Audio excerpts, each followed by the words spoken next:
Let's get started. So, hi everyone, and welcome to the second webinar that Sales.Rocks is hosting here on LinkedIn.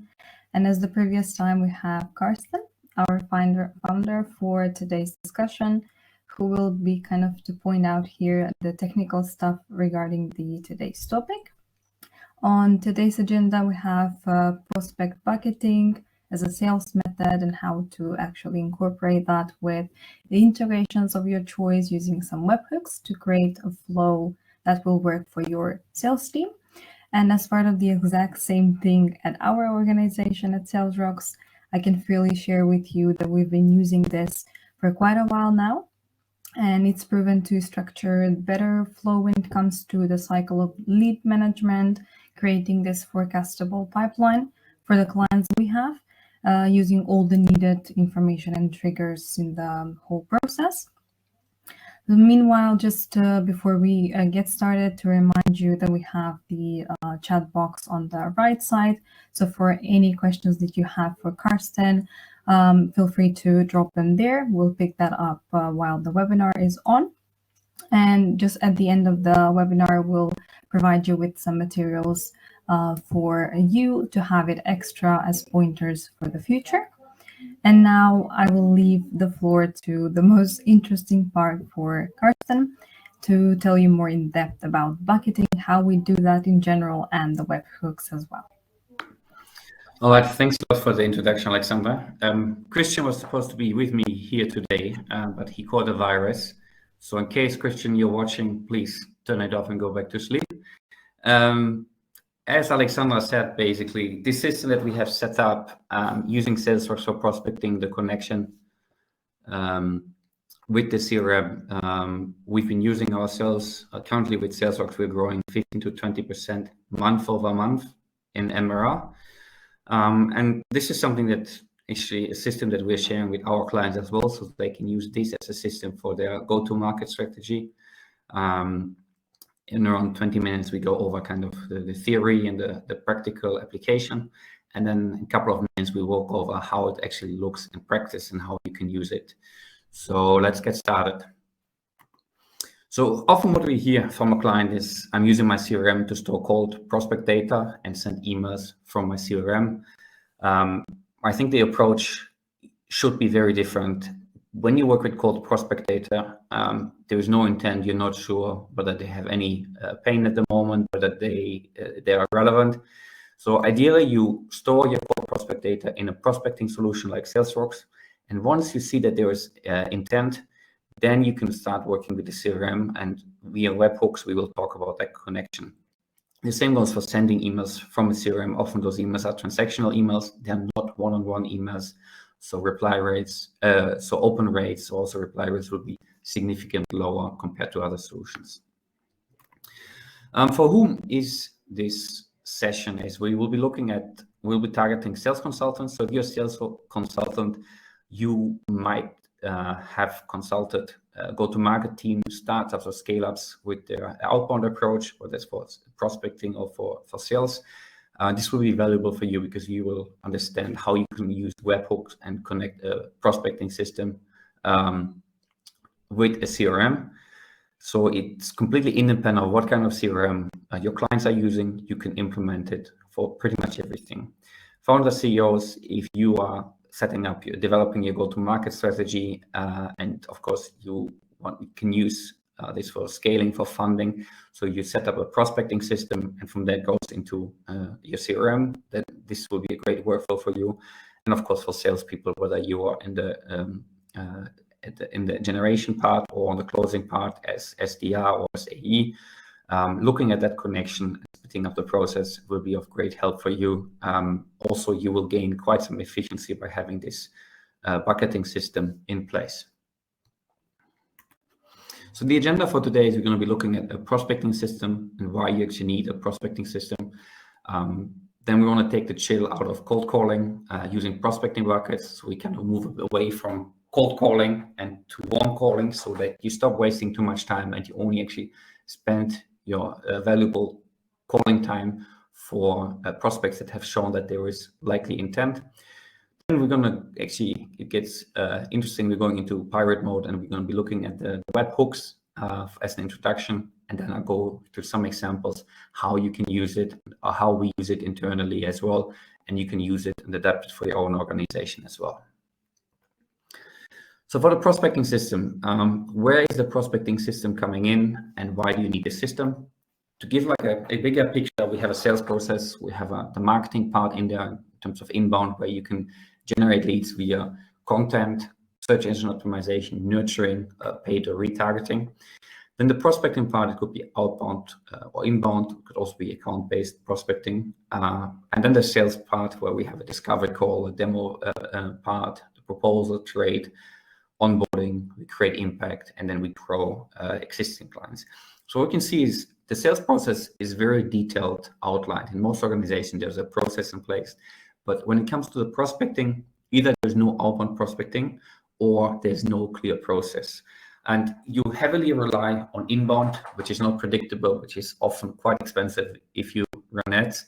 So having an outbound process in place can really help you scale your organization. It can help you make your meetings predictable. So if I spend 2 hours every day and I target that many prospects, I will end up with that amount of business. So this is something that will be focused in here, a prospect that you can use, a process that you can use for your outbound prospecting process.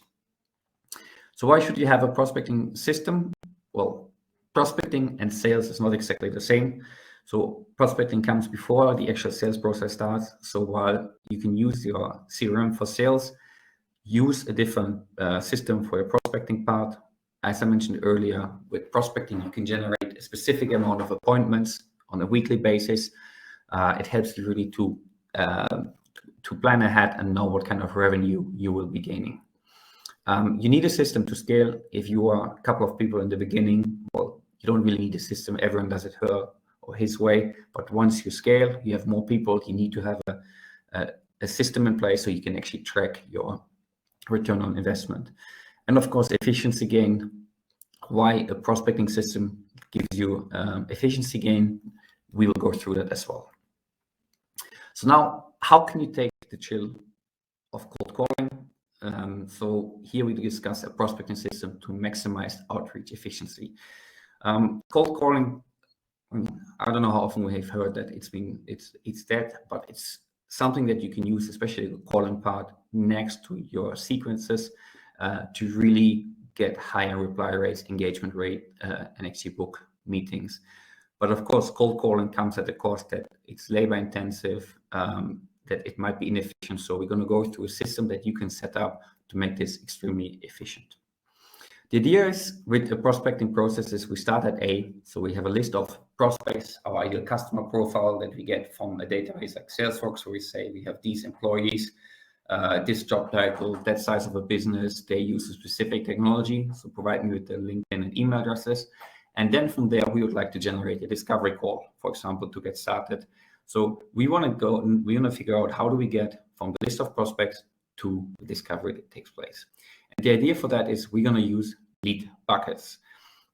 So we have 4 buckets, and that's the process we've implemented in Sales.Rocks as well. Bucket 1 is kind of your raw ideal customer profiles, the list that you have created, and you've created those lists.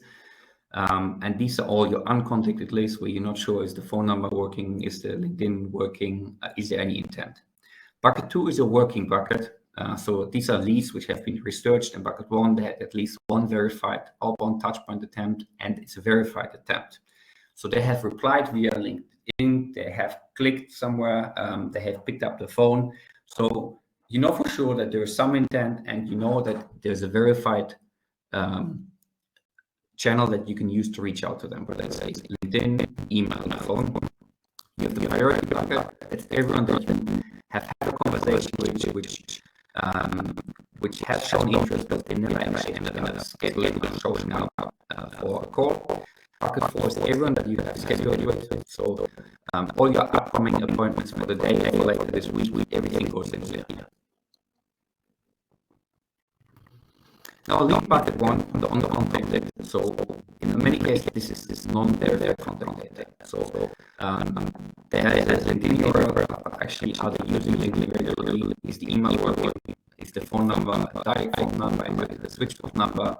So you're not sure whether you will get replies or interactions. The activities you do there is you run your sequences, channel ideally, you perform additional research, and you try to get into the first contact moment. The goal here is to move from a list to working, getting an email, a LinkedIn, or a phone reply, and this way you can verify the channel. So don't go with something where you have like, I need to do one sales manager, 38 sequence, where I need to connect on LinkedIn, I need to read like a recent post, and then day 14 you unleash a letter pigeon. But you just get one way of your verified contact back. It could be email, it could be LinkedIn, and then only if the connection accepts and that there is some positive reply, you can get the profile info, you can get the phone number. If you don't have it, you can get the email from the signature, and then you can call up. So the human touch only starts once you have a verified contact available through some interaction, and you know that there is some sort of intent in there. Lead bucket 2 is the working bucket. So if you're a full-time salesperson that only works with calling, you should have around 100 working contact prospects in there, so you can dive through it. If you're a full cycle rep, so it's not just the calling, but also, for example, the closing part, then 50 should be sufficient. Your activities are calling regularly to make contact, document possible extension numbers if you don't have it, use other channel for engagement. Do not waste time on anything on any channel that's not verified, because it will be extremely inefficient. And then set up. The goal is to set up an appointment for discovery call. Lead bucket 3.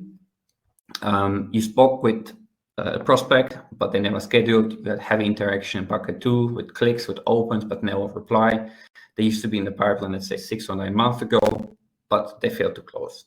So activities in here is you continue outreach with value on verified channels. It could be videos, something where you use hyper-personalization, landing pages, and of course you would like to book a discovery call. Bucket 4.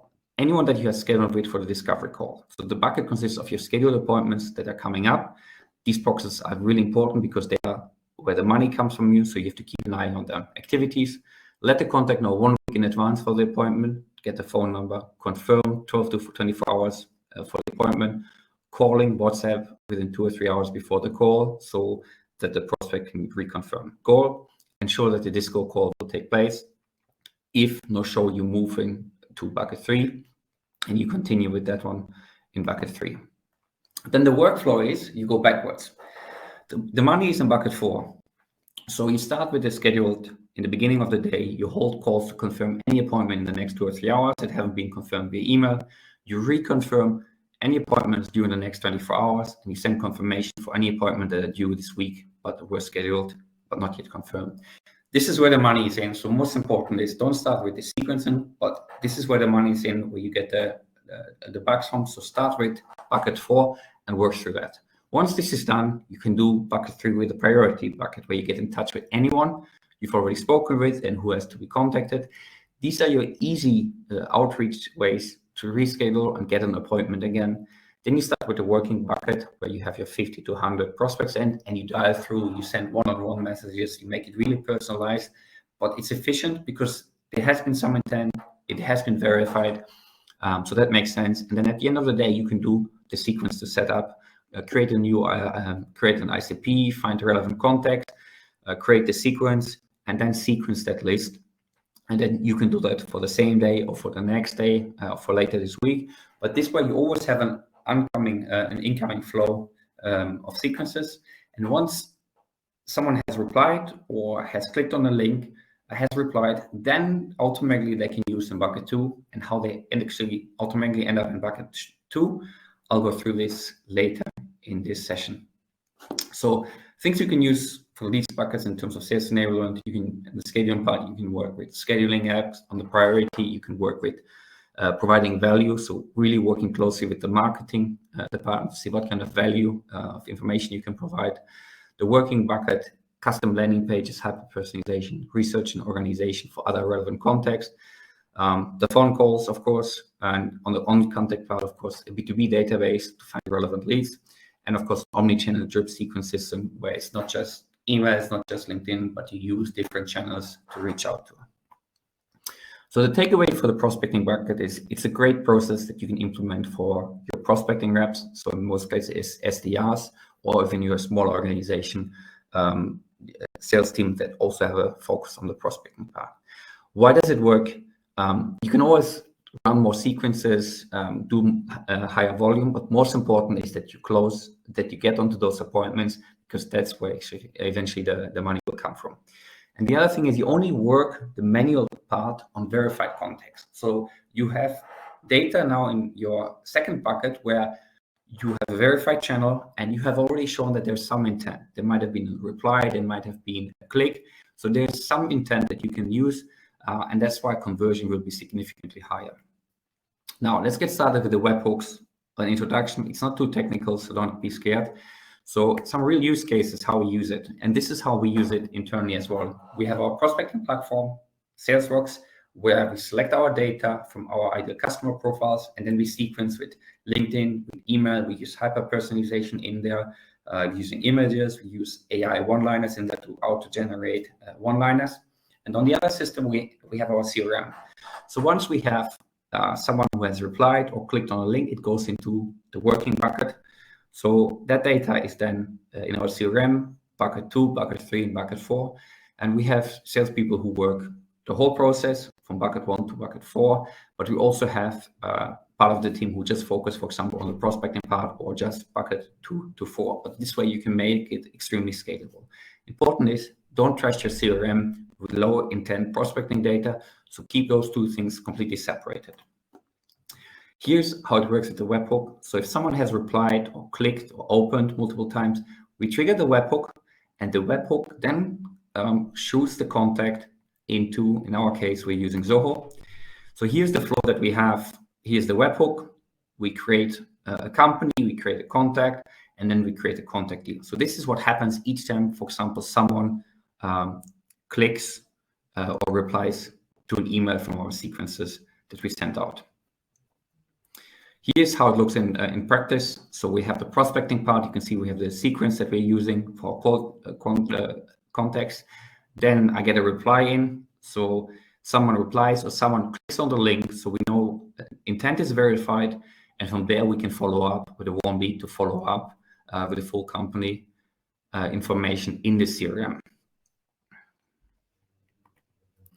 Now let's try to connect the dots and actually take a look at how this works in practice. So let me try to share my screen.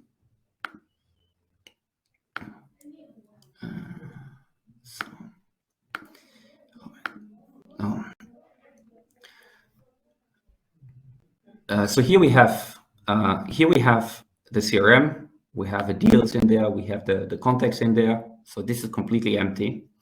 And now we're in Sales.Rocks, and we have our test campaign that I created, which is just webinar test. There's some content in there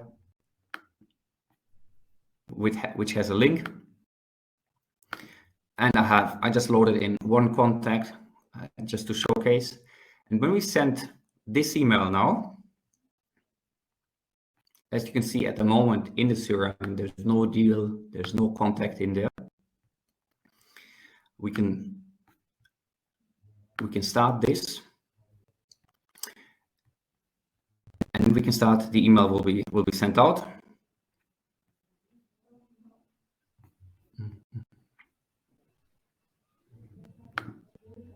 Let's see our campaign.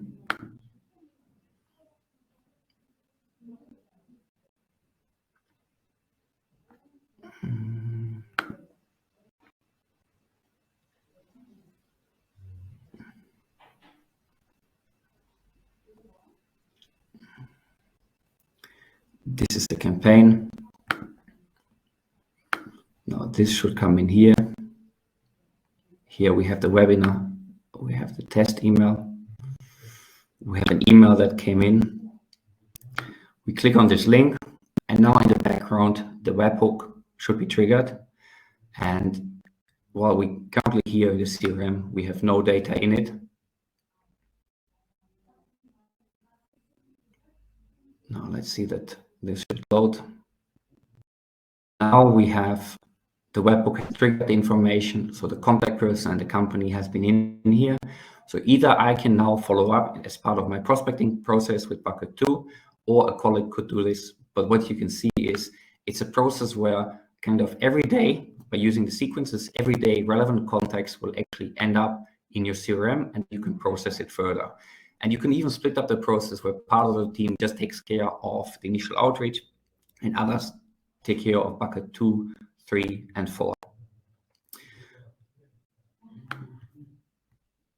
Now let's take a look at the last part for the takeaways. So the last part here as takeaway that we have is how you can implement it in your own system is you have your CRM and you have your prospecting data. You keep your prospecting data and your CRM completely separated, which means you don't spoil your CRM, and you just in the CRM you have high intent prospects in there. CRM of course stands for customer, so you shouldn't just add random people in there, but people which are very likely to become customer you can add into the CRM as leads. For the webhooks, well, it looks complicated, but it's fairly simple. There are quite some tools out there. The great thing about webhook is you can connect it to any platform. So any CRM that you're using, you can connect it to. It could be a CRM, it could be a spreadsheet, it could be a project management suite that you're using. It's also for non-techies. It's really easy to use. Important is the takeaways, have a process in place, and it could be for marketing as well. It could be for recruitment in place, that you have this kind of process that you set up. And then if you get engagement, you can work through in the CRM. But this is a system which is great that you can use for your prospecting within your company. So let's see whether we have any questions that have come in. Maybe we can have Aleksandra back in. Here I am. We have Mary, who's mentioned, please add some custom templates for prospecting. I think this is something with version 3 that we'll be working on, especially for the prospecting part. I think the idea is with templates is always, you need to be careful with templates on how they're being used. I think templates are great in terms of inspiration to see kind of how messages are being built up, but then it's really important to go a step further and check how can I use that template for a specific ideal customer profile. What kind of pain point is there? Maybe Aleksandra, how have you used templates for your prospecting? Well, in our team, it's not really recommendable maybe to use the same templates or same content all over again, because we constantly work with new ICPs, new customer profiles, so we customize it according to what we want to achieve with the content and to their issues or challenges they might be facing. So it's usually good to have a certain template, but a very general one, to start with something relevant for the prospect, then add something you would like to achieve with them as a call to action, and kind of split that up between the emails to provide a certain value for who you actually reach out to. So you have those buckets, either someone will click on it, someone will engage with it, so you have different customers for different stages. Thank you. We have one question from Vinit, one of the very enthusiastic cold outreach customers that we're having. So do you just send the leads just with one reply, or is it more than one reply? So in the webhook, you have different options as part of the webhooks that you can use. You can trigger the webhooks, for example, on a reply.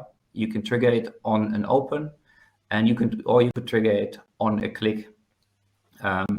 The nice thing is what we're working on as well as with the reply is that we're getting the semantics in. So is it a positive reply, is it a neutral reply, or a negative reply?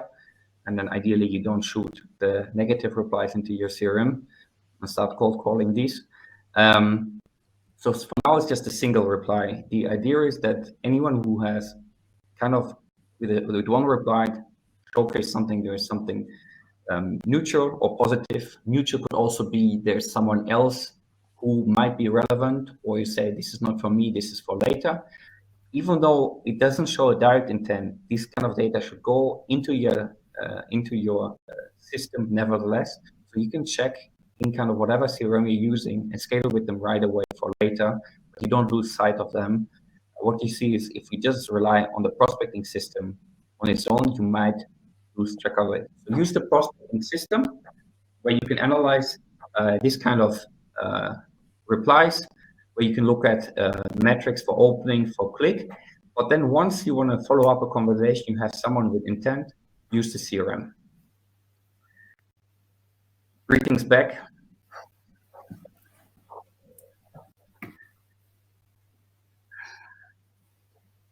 Okay, let's just wait for maybe a minute or so if we have any more questions, and we can wrap this up. Lovely. Maybe this is a good moment to send some greetings to Christian again, that if you're watching.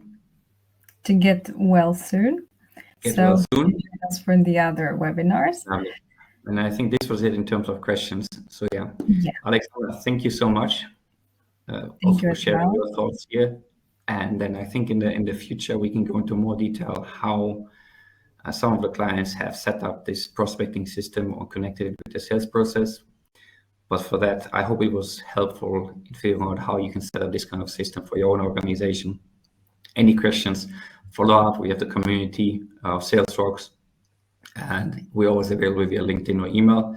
So wherever you're at, whether it's morning, afternoon, or evening, thanks a lot for joining, and happy prospecting. Thank you, Carsten, as well, and thank you everyone for joining from me as well. And we'll keep you posted, and we'll keep in touch.